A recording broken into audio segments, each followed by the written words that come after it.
Yo, welcome back everybody to a brand new video here on the second channel. It is time to look at some online tournament results for the first week here of Twilight Masquerade. And I say first week, it hasn't even been a week yet. It's really the first few days of Twilight Masquerade to be. Now, we can look at what are the decks right now that are winning in these online tournaments in the new format. Are there any new archetypes? What are some common trends we're seeing?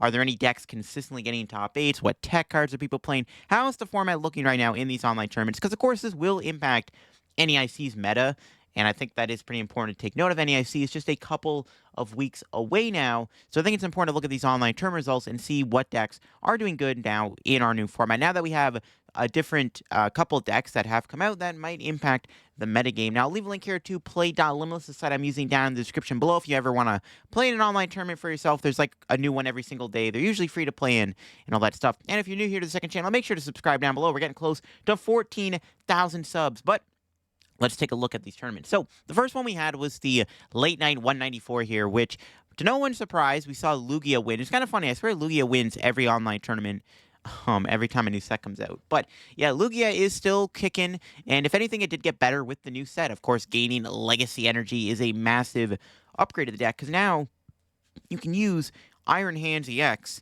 without needing to use basic energy, which was the original way that Lugia was being played, but now it can play Legacy Energy, which is basically the upgrade the deck got. I mean, it did also gain the Blood Moon Ursaluna. We see a one of in there, and then there's the double copy of Carmine in the deck too, which is not a bad inclusion either. I mean, Lugia just kind of got these small little upgrades. We'll have to see if Lugia does good at NEIC. I do have it as a top pick for NEIC. I think Lugia is very good going into this format because, again, just being able to gain Iron Hands is really good.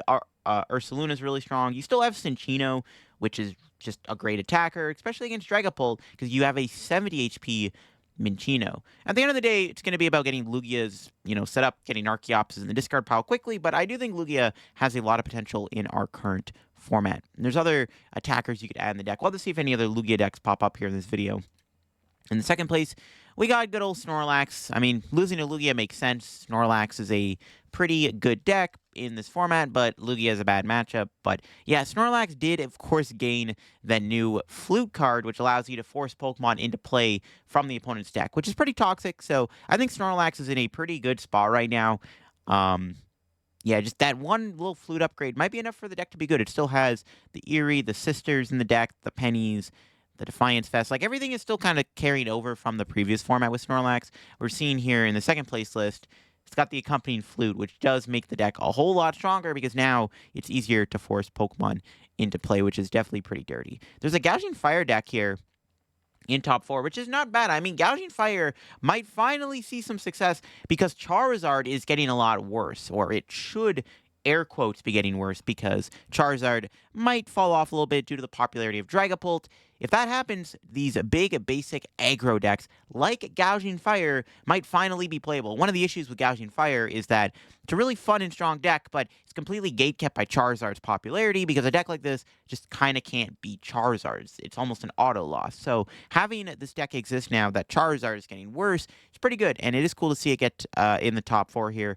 It is playing Grabber in the deck, which is interesting. I guess the idea is that it's such a fast and turbo deck. You're basically trying to limit your opponent's options as quick as possible. You're just trying to win as fast as you can, basically, by using Grabber to remove Pokemon from the hand. It's a bit of a weird inclusion, but it makes sense in a turbo deck. If you can get rid of your opponent's Pokemon that can't play the game while you're constantly beating them down with Gouging Fire, I mean, you do have yourself a pretty interesting combo there in Best of 1.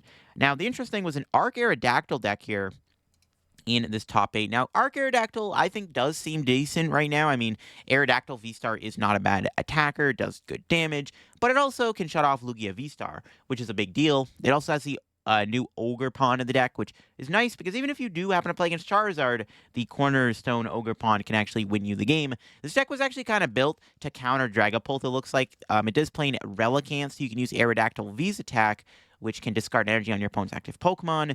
It's got 4 copies of Crushing Hammer. I actually played against this deck in the Dragapult video I did on my main channel a couple days ago. So you actually want to see Dragapult versus this deck, definitely check out that video. It was a pretty intense match, but yeah, this is a pretty annoying archetype. I mean, energy removal, you got Walls, you got Judge, Eerie in the deck, Unfair Stamp being the ace spec over Max Belt. Like, it's a pretty, like, annoying Arc deck. So, definitely interesting. I think Arc actually isn't bad right now. Apart from a bad Lugia and probably a bad Raging Bolt matchup, I think Arceus can stand up to the likes of Dragapult, especially when you're playing all these different, energy removing cards. I would assume the matchup would be a lot more winnable for Arceus. Speaking of Raging Bolt, we got our first Raging Bolt here in the top 8. Now, everyone's hyping up Raging Bolt Ogerpon as one of the new top decks in the format. It seems like it could be good. Obviously, being able to do unlimited damage is really strong, has turn 1 donk potential. It's kind of like the old Roaring Moon deck from the Paradox Rift meta. It's kind of the way I look at it. But yeah, Raging Bolt is looking really promising right now. And this is the first top 8 we've seen from this late night. So I'll have to see if there's any more Raging Bolts in the top 8. I think there was, because this deck definitely seems like it could be a pretty strong deck. The other thing that this deck does have going for it is obviously it's got a good Dragapult matchup. That's the big thing to take away with Raging Bolt, is that, yeah, you beat Dragapult, and that's one of the best decks potentially, so why not play it? It's just a very fast, aggressive deck. Yeah, not surprised to see it have a top 8. There's probably going to be more Raging Bulls, and that's one of the big stories. Now, interestingly enough, in top 8, we have a Charizard Greninja Pidgeot deck. So this is an interesting little pile of a deck. It's got Charizard, Greninja, and Pidgeot. There's not a lot of synergy between Charizard and Greninja, but Greninja and Charizard just kind of do really good things. I mean, Charizard's a good beat stick. Greninja's a good sniper, but also does have a good attack that can, synergize nicely with Pidgeot. So you just kind of have a naturally, interesting duo of attackers here. It's got the Eerie in the deck, Unfair Stamp as the ace spec, Roxanne, bit of disruption in the deck alongside of the TM Devo. It also plays the Canceling Cologne in the deck, so you can pull off those Barrage plays. Very interesting idea. I don't know how good Charizard Greninja is. There's also Charizard Dragapult. I don't know if we're going to see any in this video, but it'd be interesting if there was. But Charizard Greninja is an interesting combination. I saw a couple of these in Japan when we were doing the Japan deck videos, but I don't know. Maybe there's something to it. Greninja is definitely a very interestingly unexplored card, which could be good. We just have to figure out the best way to play it, and maybe Charizard is the best way to play Greninja. That'd be very interesting if it was. Got a Miraidon in top 8. Miraidon's another deck that I think a lot of people are hyping up right now due to the fact that it, might come back in the meta with Charizard dying off a little bit. Ironically, though, there was a Charizard in top 8. But Miraidon is also a fast deck, and it beats Lugia, which is a good deck. Lugia did win this tournament. I don't know about the Raging Bull matchup, though. Honestly, maybe if you want to beat Raging Bull, maybe you're going to have to start playing double Zapdos or something. But Miraidon seems like it could be good in our new format. It's another fast, hard-hitting big basic deck. That's like one thing I noticed in this late night tournament, is that there's a couple big basic decks. You got the Miraidon, the Raging Bolt, and the Gouging Fire deck. So those are all decks that are featured within this top 8. So big basics might be coming back into the format in a big way with Twilight Masquerade. We'll have to see on that one if Charizard ends up coming back into the meta. Now, there was another Charizard in top 8 here to round things out. It was a more traditional Charizard list with the Pidgeot, the Bibarel in the deck. It does have some new upgrades, though. It's actually playing some very interesting inclusions. Got Kieran in the deck. Great supporter for Charizard. You can do 30 more damage randomly in a game, which can be very crucial. When you're playing around Charizard, usually you're trying to play around its damage output. When they have Kieran, it messes that up. It's got the Enhanced Hammer in the deck, really good against Lugia. And then a Picnic Basket, which heals 30 damage from each of your Pokemon, which is obviously good against Dragapult. The ace spec was Max Belt. Charizard is still a very powerful deck, despite obviously having some weaknesses right now. Dragapult potentially being a bad matchup. Charizard is still strong, and we are seeing Charizard in the top 8 here. Two different Charizards. We got Charizard Greninja, and we got a more traditional Zard deck here. This build does have more power due to the Kieran and the Max Belt in the decks. And that was the late night. This was the first online tournament, I think, with Twilight Masquerade legal. Some takeaways. There were a lot of big basics in top 8. Interesting new Arc pile, a couple Charizards, and Lugia won the tournament. So that's like the first one. Then we got the Ditto Masquerade tournament here, which, interestingly enough, more than half of the top 4 was Raging Bolt Ogerpon. So the winning Raging Bolt Ogerpon list here, we're looking at, it is looking similar to the one we looked at in the late night. But yeah, we got that. There was another Raging Bolt Ogerpon here in the top 4. This one does play the Sandy Shocks in the deck, which is basically just a one-prize attacker that can help against odd matchups like Gardevoir. It's good against Mimikyu. That's basically the idea behind playing the Sandy Shocks in the deck. It's just a one-prize attacker that can take down Mimikyu. You can also play the Cornerstone Ogerpon, which can also shred Mimikyu, but Ogerpon needs 3 turns to be powered up, whereas Sandy Shocks, you can just immediately attach Sawdust Energy into play, and then this thing can start attacking. Very interesting inclusion for sure. Definitely something that I'm experimenting with in my Raging Bolt deck. And then we got another Raging Bolt here in the top 4. Like I said, more than half the top 4 was Raging Bolt. I like this build here, playing a Penny. If Snorlax is going to see play, it's honestly not a bad idea to play a Penny in the deck so you can recover your Squawk or your Greninja so you don't get trapped by Snorlax. But yeah, Raging Bolt Ogerpon with the Penny. I like it. Like I said, Raging Bolt Ogerpon just dominated this tournament, which was pretty funny to see, because in the top 4, we have our first Dragapult deck, piloted by none other than, of course, Shintaro himself, playing his version of Dragapult EX here. It's actually Dragapult with Pidgeot. As you know, Pidgeot is definitely an inclusion that could be good. We've been seeing a lot of Xatu with Dragapult, but this Dragapult build here Shintaro played did not play any Xatu. In fact, to accommodate for the lack of energy acceleration, there's Mela in the deck, which can get a Fire Energy on, and there's also Neo Upper Energy as the ace spec, which you can put on your Dragapult and attack for just a single energy. Honestly, Pidgeot Dragapult is probably the best way to play it. Whether or not you're going to be playing a 1-1 Xatu or not is kind of up to you. You know, just a more traditional, like, straightforward Xatu Dragapult deck feels maybe a little bit too slow, whereas Pidgeot is just such a broken card that why not play it with Dragapult, because it's just such a strong card anyways. It sees play with Charizard, and you're kind of already playing a powerful stage 2 like you are playing with Pidgeot, so why not just incorporate the Pidgeot in the deck? Obviously, you could still play a 1-1 Xatu in the deck. A lot of lists in Japan were playing that, so you could still honestly run it if you really wanted to. It's probably still not terrible. We'll see if there's any more Dragapults in this video. Top 8, we got another Lugia to look at here. Another Lugia with Iron Hands. No Water Ogerpon in the deck. Actually also playing 2 6 HP Cinchinos, or Minchinos, sorry, and then 1 7 HP Minchinos. It's got the Blood Moon Luna, the Double Carmine. Pretty straightforward list, I would say. Yeah, Lugia still being really good in this format. We got a Pidgeot control in the top 8 here. Now, there's a lot going on in this Pidgeot list. Now, we got the Pidgeot, we got the Luxray, the Shiyu in the deck, got the Ursaluna. Ursaluna and Charizard are pretty good combos to have within the deck, because now you have like 2 really good late-game attackers that can take out your threats. If your opponent's playing very passive and they're not putting many things in play, you can punish them by knocking them out with Ursaluna and Charizard. It's got the Great Tusk. I'm actually not sure what the Great Tusk is for. It discards a Stadium card. I think that's obviously the reason you play it. I'm not sure what you're trying to discard with Great Tusk. I'm just a little confused on what Great Tusk's use is for, but it is in the deck regardless. And then, of course, we do have the new Ogerpon in the deck here, which does have that Sob attack, which can trap something in the active spot. Yeah, Pidgeot control is still looking good in this new format. You might have a bad Raging Bolt matchup, but apart from that, I think Pidgeot control seems like it could be a good deck in our new standard format. So Pidgeot and Snorlax both look like they're going to continue to see some success in the Twilight Masquerade meta. We'll just have to see where it evolves for NEIC. We got an Iron Thorns Hands Crown deck here, so our first future deck in the new format. Iron Hands still seems okay in this new format. I mean, Iron Hands is still just a very strong card. Maybe you're going to struggle against Raging Bolt a little bit, but Iron Hand still seems like a good card in this format. You do have the Iron Thorn in the deck you can play now to slow your opponent down, which is also really strong. So you do have some good things going for you here with the future.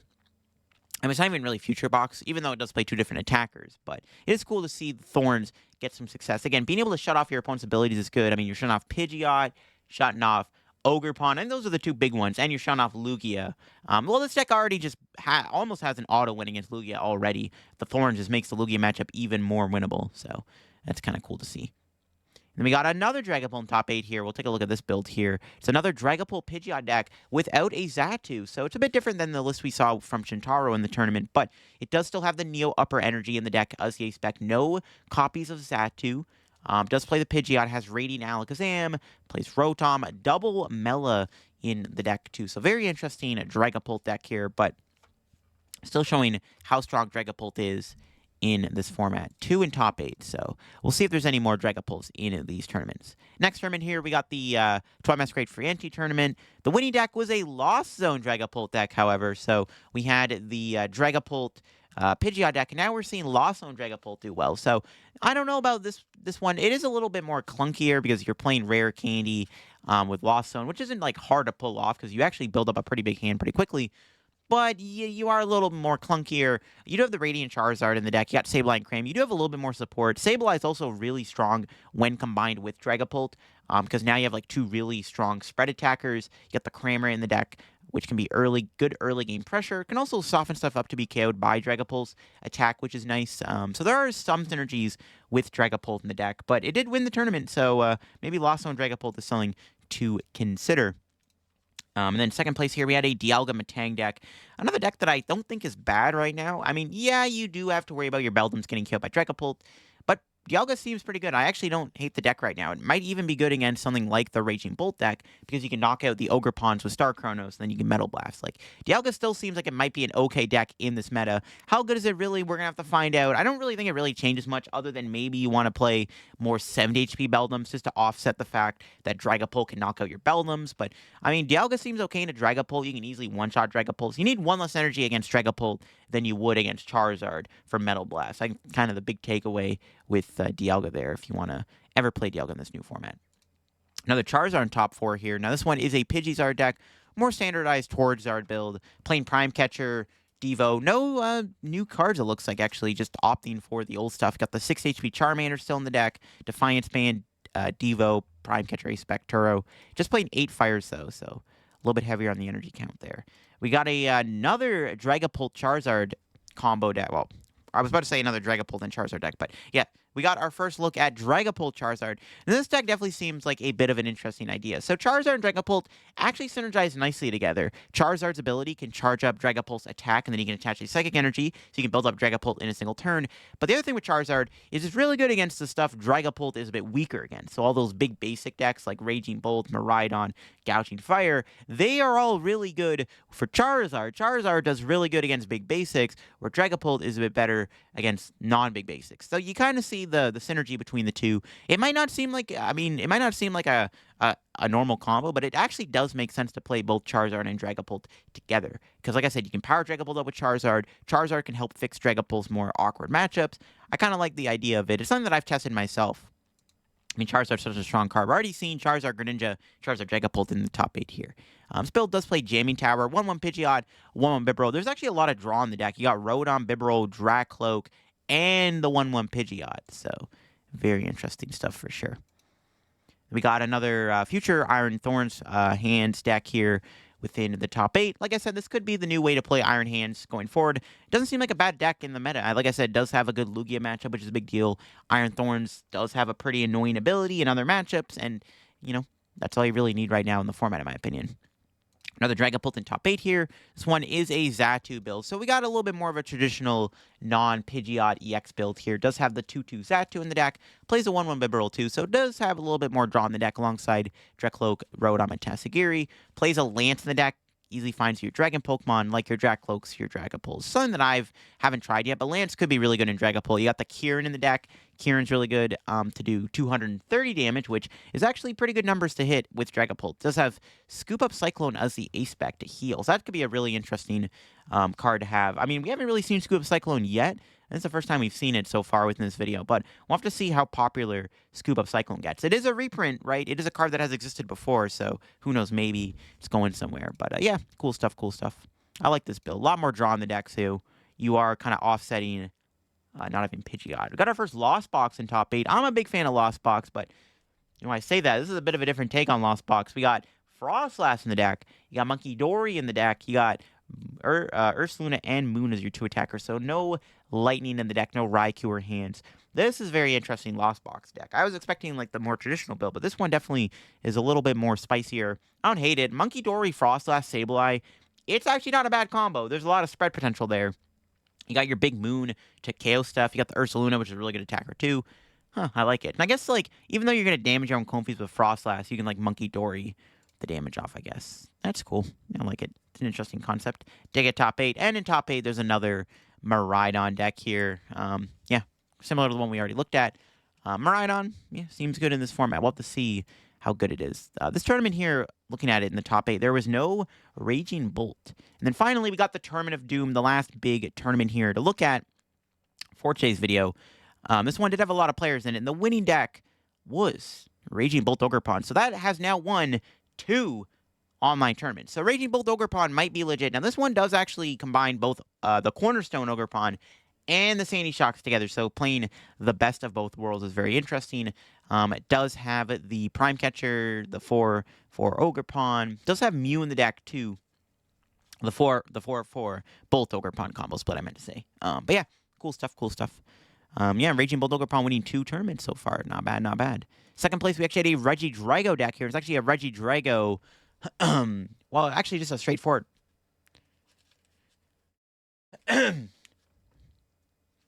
actually more of a straightforward Regidrago deck here, playing the Miraidon into the deck. That's an interesting attacker. You got the Noivern, the Dragapult, Gudra, Regidrago. Very interesting Regidrago list. I thought it was going to have Ogerpon in the deck, because that's something we've even seen is actually Regidrago with Ogerpon. It's actually opting to play Gardenia, which I guess it's easier to pull off Gardenia when you now have Vessel and Tatsugiri to make it a lot easier to find your Gardenia. So that's kind of cool. It's an interesting list. A couple more Raging Bolt Ogerpons here in the top 4. Got another one here with the Cornerstone, and one of Sandy Shock's EX. We haven't seen that yet. And then another Raging Bolt Ogerpon in the top 4 here.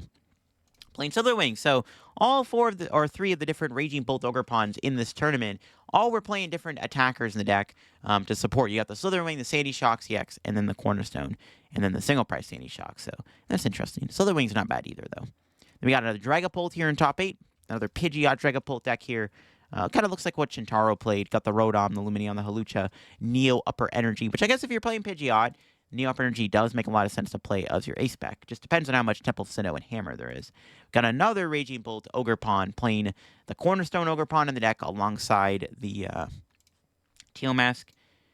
And then we got another Raging Bolt here I saw. It was actually Lost Zone Raging Bolt. This one's kind of a meme right now in our current format with Temporal Forces. But now the Twilight Masquerade is out, Raging Bolt does get a lot better, and a Lost Zone version does seem interesting. Again, you can Mirage Gate to your Raging Bolts. You do have Sada in the deck alongside Colress. So you do have like some pretty good draw supporters in the deck. Again, the Sada can power up your Raging Bolt. You got Sandy Shocks, the Hands and the Moon, or the Hands and the Ursaluna are still in the deck. You just play the 3 different energy types, it looks like. So interesting stuff. I mean, hey, Lost Zone Bolt could be good. Who knows? Maybe it's... I don't know if it's better than the Teal Mask build, but it is cool to see in the top 8. And then finally, we got another Lost Zone deck, and this time we do have a bit more of a traditional Lost Zone box deck here. Now, it's not playing Roaring Moon, opting to have Mew in the deck, Raikou, Hands, and Ursaluna as the attackers, which might be okay. Moon definitely seems like it's still really good to have, but it might be a little bit worse into the format with... Dragapult, because even though you can Frenzy Gouging Dragapult, which is very valuable, being able to immediately knock out Dragapult is really strong, you do lose the ability, because it's like, okay, you knock out Dragapult, and then they just, like, KO you back on the bench, because they can force Moon to the bench, and then they'll just knock you out with Phantom Dive's effect. So that could be a little annoying. That's kind of the main issue with playing Roaring Moon against Dragapult, so maybe that's why there's no Moon in this build. One thing actually to know, there's a double turbo in the deck, which lets you attack with Ursaluna, or Hands, or even Mew a little bit easier. That's an interesting idea, actually. That does mean that you can actually Mirage Gate once to Iron Hands to power it up. Something interesting to note, because when you play Iron Hands, usually you have to Mirage Gate twice to it, unless you bench it early on and attach to it, you can then attach again and then Mirage Gate to it. Sometimes you do have to Mirage Gate twice to Iron Hand, so the double turbo makes it a little bit easier, and it synergizes nicely with a lot of the other Pokemon. I like this list, actually. It's a very interesting idea for Lost Box. Definitely something I'm going to try out, because I did play Lost Box, actually, to the Twilight Masquerade Legal Tournament this past weekend at my local game store. I did play Lost Box. I did a Moon in the deck, so I still like Moon. It's good against Gardevoir, which I did play against. Actually won me the game against Gardevoir, so I still like the Moon in the deck. Still has a lot of uses, but I don't know. I like the idea of like playing a double turbo in the deck too, and maybe just cutting the Moon might be okay in our format. I mean, actually, speaking of Gardevoir, we haven't seen a Gardevoir deck in any of these 4 online tourneys, but these were the 4 big online tourneys we've had this weekend so far. Definitely some interesting results, like I said. The Charizard's still kicking around. There is still some Charizard. There was a lot of Ogerpon, Raging Bolt, Lugia doing pretty good. A couple control decks. We have Pidgeot control and Snorlax Stall. A lot of different Dragapults. We had some Dragapult Charizard. We had the Dragapult Pidgeot. We had Dragapult Xatu. Lost Zone Dragapult. So Dragapult did put up some good online tournament results this weekend. Did win a tournament too, even though it was a Lost Zone build, the one that I don't think as many people are expecting to see. But I think we're in a pretty healthy format right now. There's a lot of different variety of decks. I mean, Dialga got the Future deck. You got Lost Box, Miraidon. I guess there was one Guardy here outside of the top 8. Actually bubbled. It's unfortunate for them. Got a Regidrago deck. Yeah, very interesting decks here in the tournament scene. But yeah, thanks for watching today's video here. Let me know what you think of these online tournament results. Do you think that Raging Bolt Ogerpon is that legit? Because it did win 2 tournaments, and it was taking up a lot of the top 4 in a few of these tournaments. And also, what do you think of Dragapult? Do you think Charizard is dead? Do you like the idea of Charizard and Dragapult together? Do you think there's any synergy between the two there? Let me know in the comment section down below. And that'll be for me on today's video. If y'all enjoyed the video, leave a like. And if you're new to the channel, make sure to subscribe down below. Help me know to reaching 14K subs. We're getting super close, and I will see you on another video here on the second channel. Bye-bye.